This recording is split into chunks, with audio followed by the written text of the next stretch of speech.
अपने सारे समाज को, सभी लोगों को बैठाकर भगवान राम को राजा बनाने के लिए सभी एकत्र हुए और यह बात मालूम हो गया देवता लोगों को।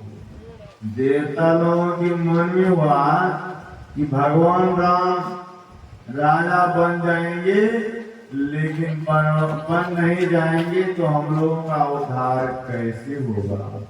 वह क्या किया, देवता लोग मंथरा जो नौड़ी थी भगवान राम के, उनकी बुद्धि को बिगाड़ दी। मंथरा जाती है कहाँ, माँ केकई के पास, और माँ केकई से कहते हैं कि देखो तुम निश्चित होकर सोई हो भी हो, तुमको पता है कि राम को कल राज तिलक होगा। माँ केकई कहते हैं तो इससे बड़ी खुशी और क्या हो सकता है। सबसे बड़ा पुत्र राम है, उसका राज तिलक होगा, तो इससे बड़ा और क्या हो सकता है। तो उनको मंथरा का देखो, तुम सोच विचार कर देखो, जिसका बेटा राजा बनेगा उसी की माँ सारी राज माता होगी। इसलिए पहले सोच विचार लो। बार बार कहे तो अंत में मंथरा के बुलावे में माँ केकई आ जाते हैं और कहते हैं कि मंथरा मैं क्या करूं, मुझे बतलाओ। मंथरा कहते हैं कि आप राजा साहब के साथ में गए हुए थे और युद्ध में राजा साहब के रथ का किल निकल गया था और आपने अपनी कमरिया उंगली देकर बचाई थी। और उस समय में राजा दशरथ ने आपको आज्ञा दी थे कि वर मांगो, तुम क्या मांग सकते हो, लेकिन आपने कही थी कि जब समय आएगा मैं मांग लूंगी। वह समय आपके पास आया हुआ है। आप राजा से बुलाकर आप इस वरदान को ले सकते हैं। 14 वर्ष वनवास भगवान राम के लिए लीजिए और भरत को राज तिलक के लिए हट लीजिए।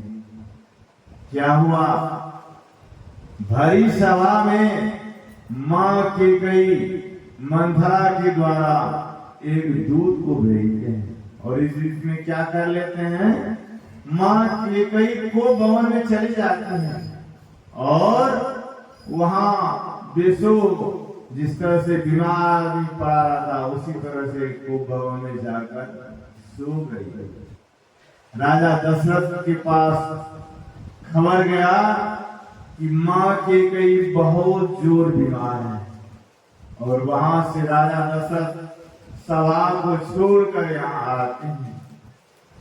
माँ केकई को खोजते हैं। माँ केकई कुप भवन में थी, वहां जाते हैं, उसे बजाते हैं, लेकिन माँ केकई कुछ नहीं बोलती है। राजा दशरथ के मन में हुआ कि बहुत जोर बीमार है, इसीलिए कुछ नहीं बोलती है। उसको बहुत देर के बाद उसे बैठाते हैं और माँ केकई कहते हैं कि देखिए मैं बहुत बीमार हूं, अब मुझे लगता है कि संसार में रहूंगा कि नहीं रहूंगा, लेकिन एक आपसे शर्त है। आपने जो युद्ध में रथ के किल गिर जाने के कारण मैंने कमरिया उंगली से बचाया था, आपने कहा था इसके लिए जो तुम वर मांगना चाहते हो मांग लो। मुझे शंका हो रहा है कि आप वह वरदान दीजिएगा कि नहीं। राजा दशरथ कहते हैं एक वरदान के लिए तुम 4 वरदान ले लो, लेकिन दोष मत लगाओ। रघुकुल की रीति है कि प्राण भले चला जाए लेकिन वचन नहीं जाता है। तो क्या हुआ? कहा पहले आप सत्य कीजिए। कहा पति पत्नी में क्या सत्य था? कहा नहीं, सत्य नहीं कीजिएगा तो आपको नहीं कहूंगी। राजा दशरथ सत्य कर लिए और सत्य करने के बाद कहते हैं कि पहला वरदान तो यह आप दीजिए कि भगवान राम को 14 वर्ष का वनवास मिले, और दूसरा वरदान यह दीजिए कि भरत को राज तिलक हो। यह सुनकर राजा दशरथ बेहोश हो गए, धरती पर गिर जाते हैं, बेहोश हो जाते हैं। जब होश में आते हैं तो माँ कैकेयी से विनती करते हैं, कैकेयी इसके बाद बदले में तुम राम के बदले में भरत को राज तिलक दो, लेकिन राम को वनवास मत भेजो। राम वनवास चले जाएंगे तो मैं जीवित नहीं रह पाऊंगा।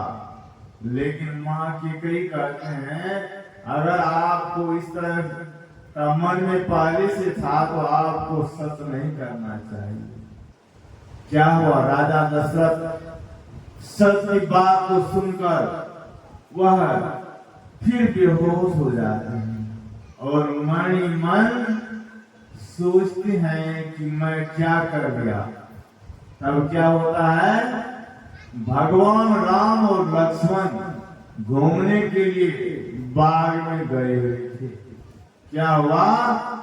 सियार दाएं से बाएं की ओर कटा। भगवान राम कहते हैं लक्ष्मण, राजकोष में घर पर लगता है कोई अनहोनी हो गया है, इसलिए तुरंत चलो घर। भगवान राम और लक्ष्मण दोनों मिलकर राजमहल जाते हैं। राजमहल में उदासी देखते हैं। उदासी देखते हैं तो भगवान राम को सबसे प्रिय तीनों माँ कैकेयी को समझती थे और माँ कैकेयी के पास जाकर कहते हैं कि माँ आज उदासी देखते हैं, पिताजी क्यों उदास है? तो माँ कैकेयी ने कहा तुम्हारा मोह उसको उदास किए हुआ है। ऐसी कौन सी बात है जो मेरे पिताजी उदास हैं? कहा देखो मैंने तुम्हारे पिताजी से तुम्हारे लिए 14 वर्ष का वनवास मांग लिया हूं और भरत के लिए राज तिलक। कहा यह तो बहुत अच्छी बात तुमने हमारे लिए की कि मैं जंगल जाऊंगा, वहां साधु महात्माओं संतों का दर्शन होगा, इससे अच्छा बात कौन हो सकता है? यह बात सुनकर भगवान राम माँ कैकेयी की बात को स्वीकार कर लेते हैं और स्वीकार करने के बाद क्या करते हैं? राजा दशरथ के पास जाते हैं, पिताजी को प्रणाम करते हैं और पिताजी से कहते हैं कि पिताजी देखिए आप छोटी सी बातों के लिए क्यों चिंता करते हैं? 14 वर्ष वनवास काटने में कितना देर लगेगा? पुनः मैं वापस आपके पास चला आऊंगा। यह बात कहकर भगवान राम तपसी का वेश का कपड़ा पहनने के लिए राजमहल की ओर चल दिए और मंथरा पहले से ही वह वस्त्र लाकर रखी हुई थी। यह बात माँ सीता को पता चला। माँ सीता जब पता चला कि भगवान राम वनवास जा रहे हैं और दौड़े दौड़े आते हैं, भगवान राम के चरण पर गिर जाते हैं। कहते हैं कि पतिदेव मुझे पता चला है कि आप वनवास जा रहे हैं। कहाँ? मैंने छोटी माँ से पता चला है कि मुझे 14 वर्ष के लिए वनवास जाना है, तो मैं वहां जाने के लिए तैयारी में हूँ। तो माँ सीता कहते हैं कि पतिदेव आप 14 वर्ष के लिए वनवास जाइएगा, मुझे भी साथ लेकर चलिए। माँ सीता से भगवान राम कहते हैं देखो मैं चला जाऊंगा, पिताजी माताजी हैं, इनकी सेवा कौन करेंगे? तुम यही रहो, यही सेवा करना। अगर तुमको यहाँ अच्छा नहीं लगे तुम मेके चली जाना। लेकिन भगवान राम की इस बात को सुनकर माँ सीता बहुत दुखित हुई।